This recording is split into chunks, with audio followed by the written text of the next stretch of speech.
you ever have a thought and you have the thought, boom, but it doesn't really make sense, but it makes sense, it doesn't really make sense, but then a thing happens, another thought, thing, and then it comes back to that thought, and you're like, I got it. 3 days later.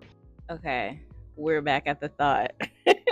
Honestly, I don't even know if I really have it fleshed out, but I'm gonna go with what I have and I'll update from there, because what I also realize, if I wait too long to do anything, I'll just never fucking do it. So Message! let's not do that this time. Here we are. I realized that I have been watching a lot of Earl Sweatshirt interviews. This is not super abnormal. Like, I watch a lot of interviews, I watch a lot of podcasts, and I'm also a fan of Odd Future. But I don't think I've been up to date on Earl for a while. I knew he put out a new album, but I don't think I was listening for real. He popped up on multiple times to watch his interviews, and I will say I'm just in an interview podcasty vibe for a while. So I was like, oh yeah, I'll listen to what his life is about, because again, I've been a fan of Odd Future, so I know him as a part of that. Anyway, the interview I was listening to was with Zane Lowe for Apple. And this is after a few others, but hold on. I forgot I had something on the stove. Whoa, I just smelt it. Okay. Yeah. So in the midst of me watching the Zane Lowe interview, I remembered a whole bunch of other things that have come into my brain. And so now I'm going to smush them all together and share the end point that I got to.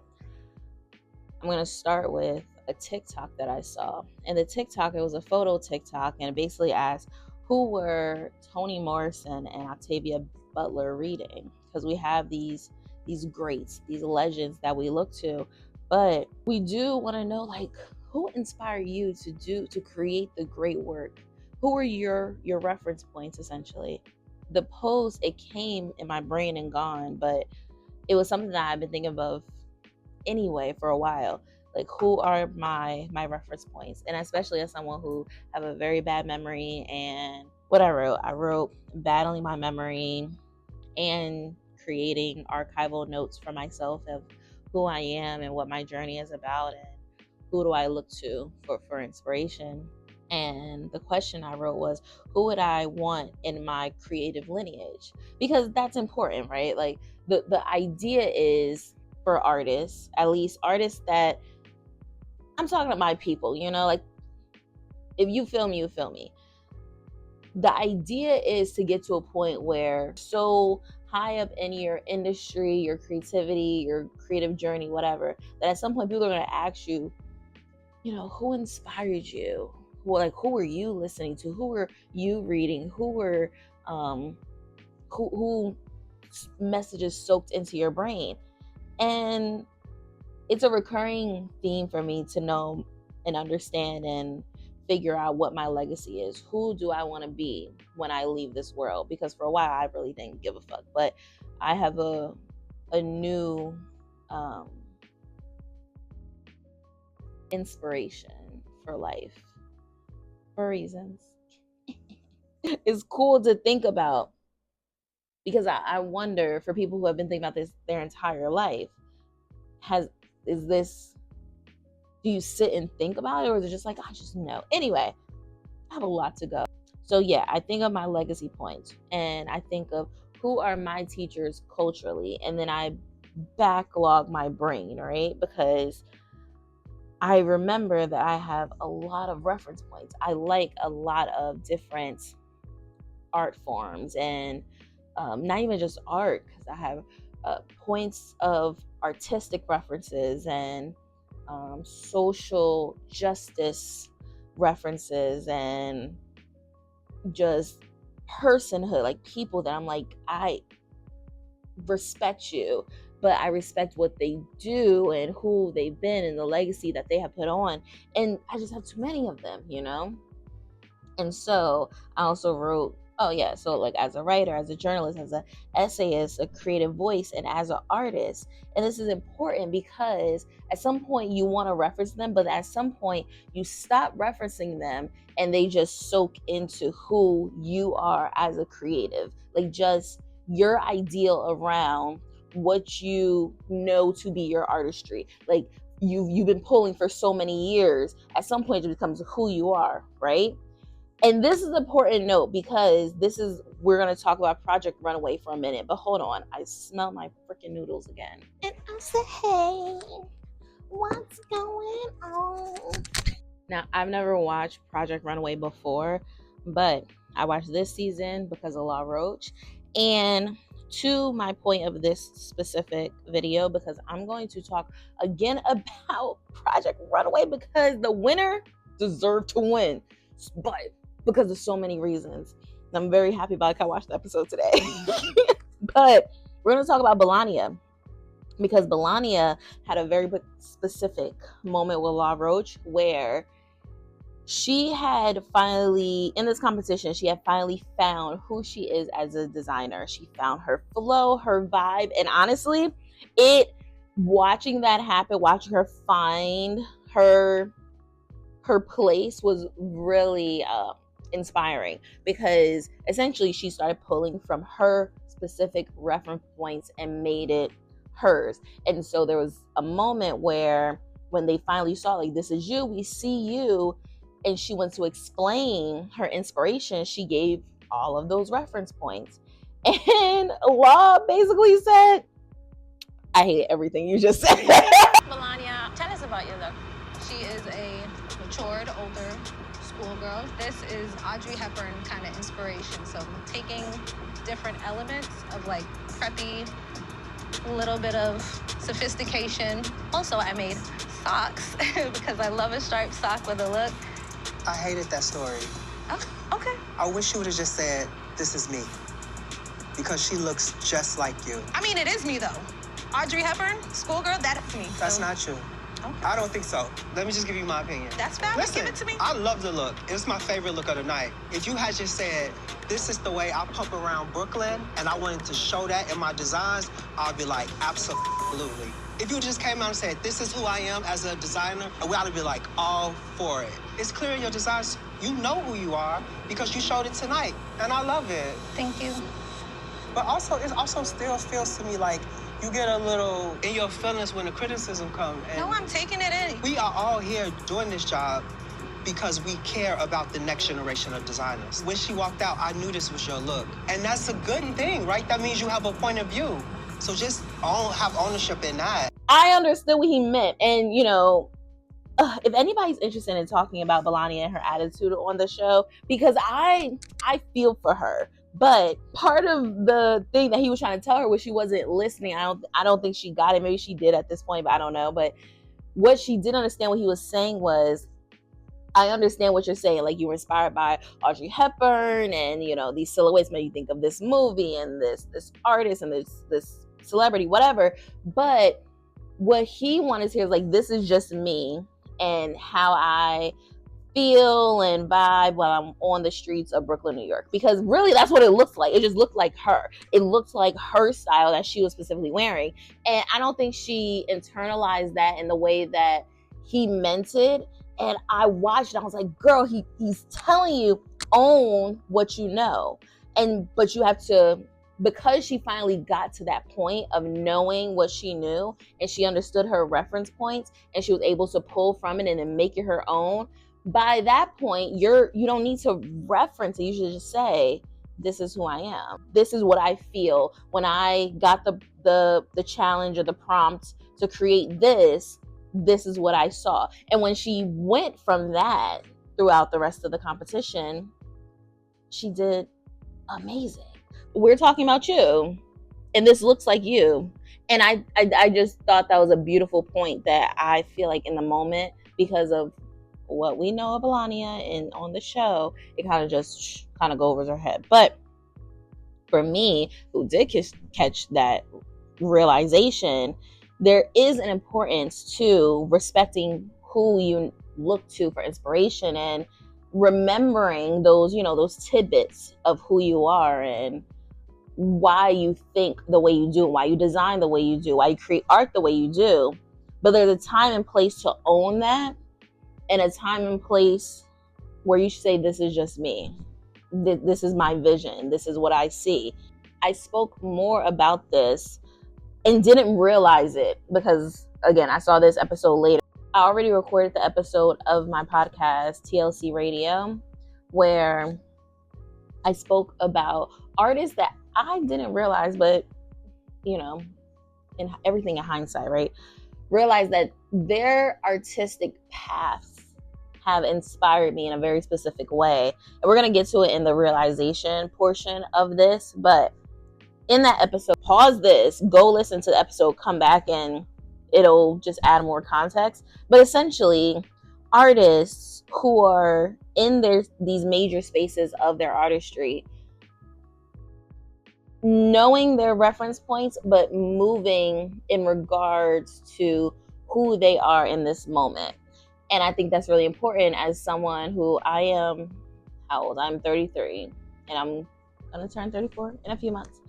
And seeing artists that I respect have reference points that fit my age range is extremely important. I talk about Chance the Rapper, Tyler the Creator, and Tiana Taylor, and I mentioned Tiffany Evans and Little Twist and Andy Allo, but I don't go into the last three too much. I mentioned them, but even from there, I have even more points of notes towards the point that I was making in that episode, because I'm rapping. I'm going to put Cardi B in that understanding too, because she deserves to be in that conversation of artists who took traumatic and major life events in the, in your 30s and your millennial age and made good art from it. Cardi's album's amazing. Like, people want to shit on it because they're like, did it deserve to take 7 years? Yeah, I don't know. But as someone who is a late bloomer, I wouldn't want somebody judging how long something takes me to create. So, how long something takes me to create? Yeah, I said that. Right? Anyway, in that same episode, I realized I'm talking about figures that inspired my inner teen. Coming out of my teen into my 20s years, yeah, Tyler, Chance, and Tiana were extremely important to me. And so my inner teen, who I pull from for inspiration, would be inspired by those figures in their 30s, creating art in the way that makes sense for their age range and what they've been through.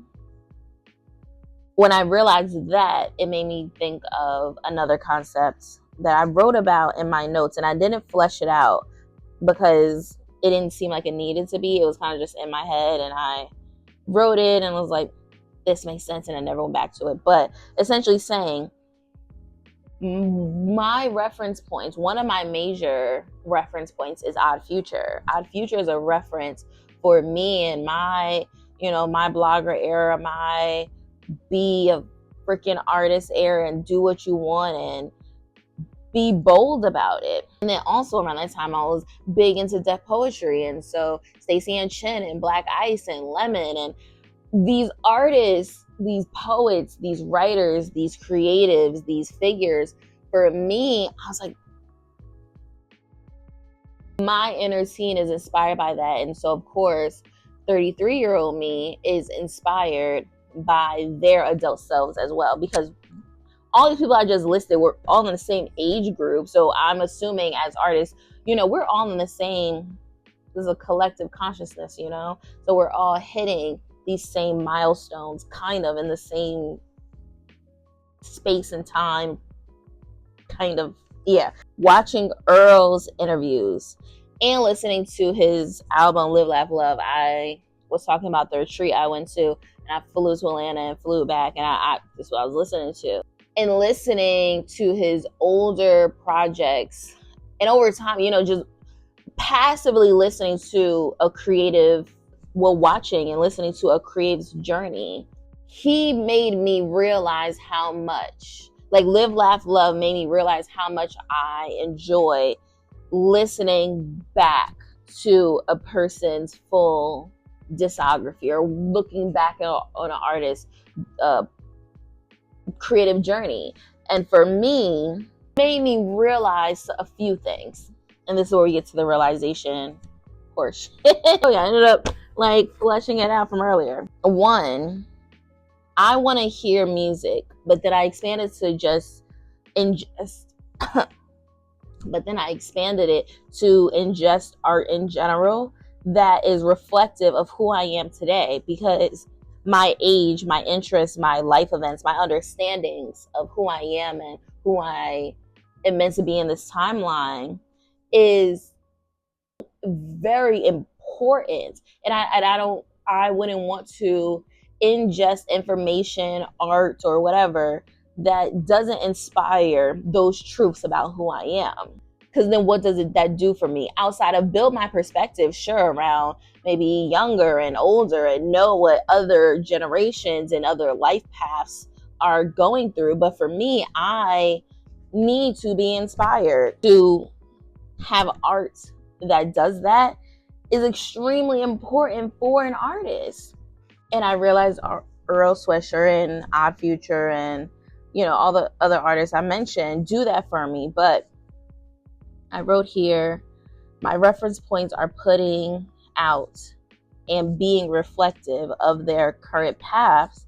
And I'm proud of that. Proud of that because when I think of like who I look to for these moments, these creatives, these artists, these mainstream artists have life paths and career milestones and artistic milestones and our creative shifts that resonate with me from when I was younger and even now.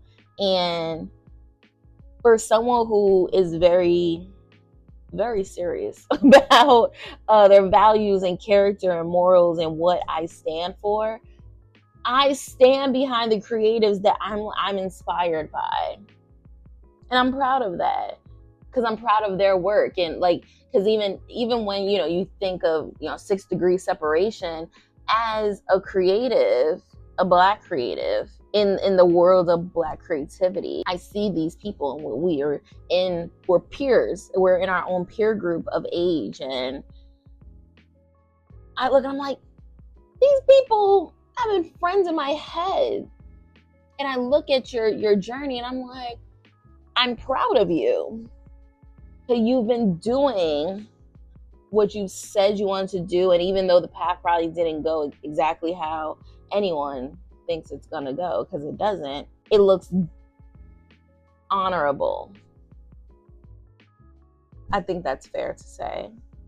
I wrote number 2 of realizations.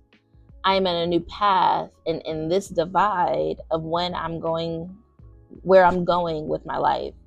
Earl is more on that path than Tyler. And that's true. I have been figuring out what it looks like to see my fork in the road. Another reference for Frost. To see my fork in the road and know exactly what either of those are looking like. And for me, who wants to be a working artist and successful and financially comfortable and growing a family with my partner and this awesome kid and just doing the family part, Earl with his family and being a new dad and making art is more on that path than Tyler.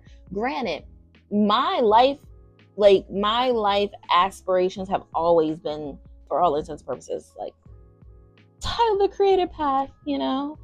And where it is a solo journey where you question if you want to do the family thing, but your creative projects are launching and you're working with artists that you admire and you've always admired and maybe admire you, and all your creative endeavors, just doing the thing in stadium shows and hundreds of thousands of people and seeing your vision like big.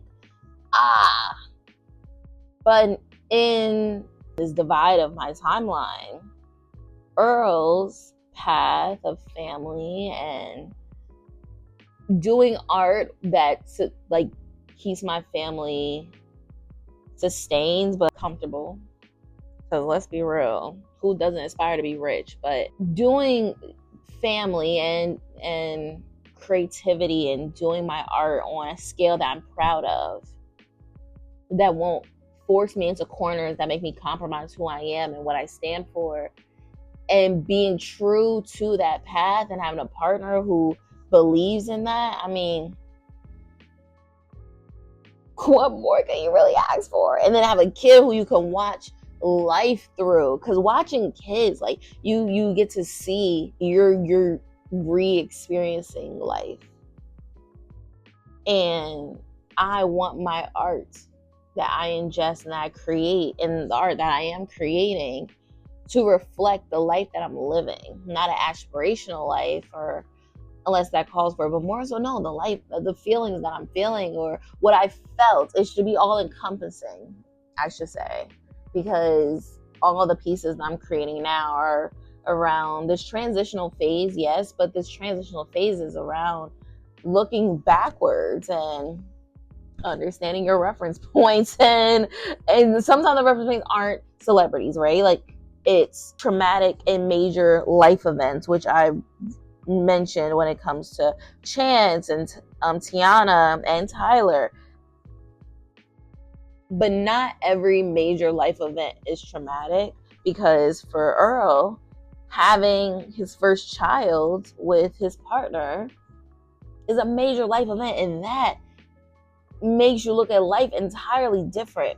That is beautiful to look at. Like, whoa, you're seeing life, and I get to see life through you and create art from watching you experience some things that a lot of us as adults take for granted. And I get to watch you experience it for the first time. It's amazing. Like, it's cool. And then also watching his interviews and seeing that, yes, he's on a path that I respect, but he's comfortable in his skin from what we can see, you know, everything on surface. But just seeing, like, hearing the interview and listen to music and seeing him, I'm like, this feels like something I aspire to and want to aspire to. And like, yes, that's my next level. I think I kept thinking of it as like I'm leveling up past, you know, certain things, or leveling up past Tyler, the Creator. It's like, no, everything I've gotten from Tyler's music and Tyler's journey and Tyler's past, I've absorbed, and I'm like, this makes sense. And in a new space of being a child of Odd Future, Earl's path just makes sense now to look to and pay attention to, and a new reference point, a new deeper reference point. And for 3, what I essentially wrote is that his existence as the family man and the artistry is my possibility model, which I'm going to talk about again, the possibility model in reference to Mana Leo, because I love her so much. But I'm not going to rant because I want to. But for Earl, for me, it feels like that possibility model of, oh, you can do art on your level that's comfortable and do the family thing and retire this kind of rowdy, because he talks about it in his interview with Zayn, which is how this really started. He talks about being a rowdy kid, and we know Odd Future, you know, we know. And I had my own rowdy past, and doing the family thing with someone who also had their own rowdy past. It's fun to feel. It's fun to watch. Like, watch this man, you know, hold back tears talking about just watching his kid I think it's fun, and it connected a lot of things for me around like, oh, this possibility model is possible.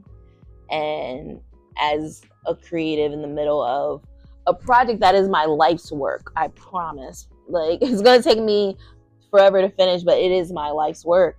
I'm looking at it now and picking up these reference points and being like, okay, as I mentioned in my podcast episode, it's like, these are the things that you pick up in the filler episodes and in the boring phase and the frustrating phase where you're just like, you just got to do the day-to-day thing and keep growing and keep learning and keep moving forward. And that's where I feel like I am. I wrote, who am I referencing in my possibility model? What am I pulling from? And once it's all together, it's just me.